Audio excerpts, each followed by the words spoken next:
Vain achuan guitar lesson thar kan zir lenga Mizo tena hlawkpui zai kan nei zinga hla panga Perhdan kan zir don ni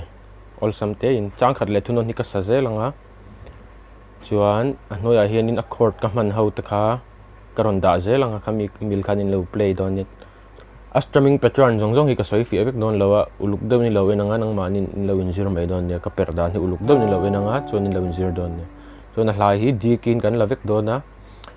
d kan hmanga asanga G aniama E minor hi E minor kan hmanga B minor kan hmang bokanga chuan D7 kan hmanga A7 kan hmang tel bokanga khami ki ho kha kan hmang don ani lapanga khan khami ki ho kha kan hmang kual vek don ni masabera chuan D intawm ti ka samasanga uluk dan ni lo ngai thadon ni nang chau tia bia thu min hlan lai aruk te I valdang pom si mo geizong ai thiam thelo ani kaliam tange kaliam mai tange kathiam velo ani di injo panina chuan kan Damchhan ti lai kan saliang eng do nang mo mana hringnun he aduan lai kha trai leng om lei dung thu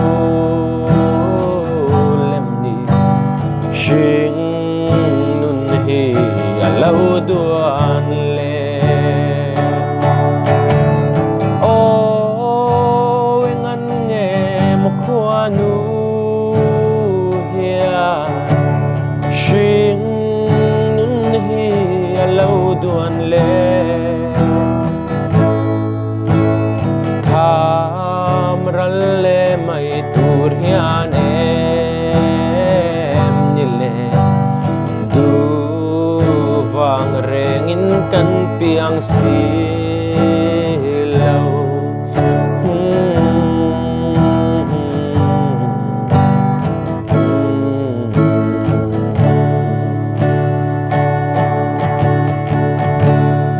pathumna chuan hmanga ina ka ngen ani ti kha kan en leang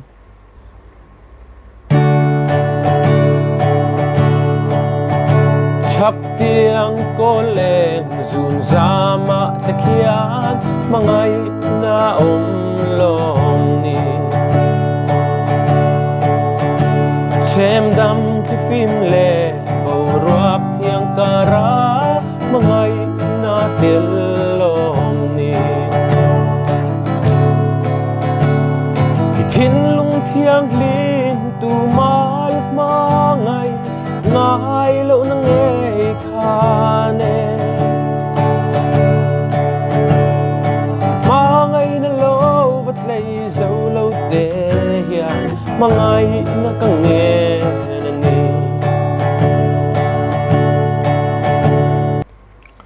palina chuan kalau ho thuai don ti lai kan den leang mangai te len na chu thir hian lang silo mahse ngen tiang poi kan karlam lama se kathin lung mangai na le ngai tua na ta chuan in chunga thla zarin a om pui reng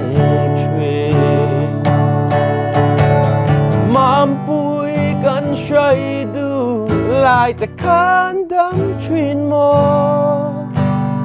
o ka va han ngai trin te lu le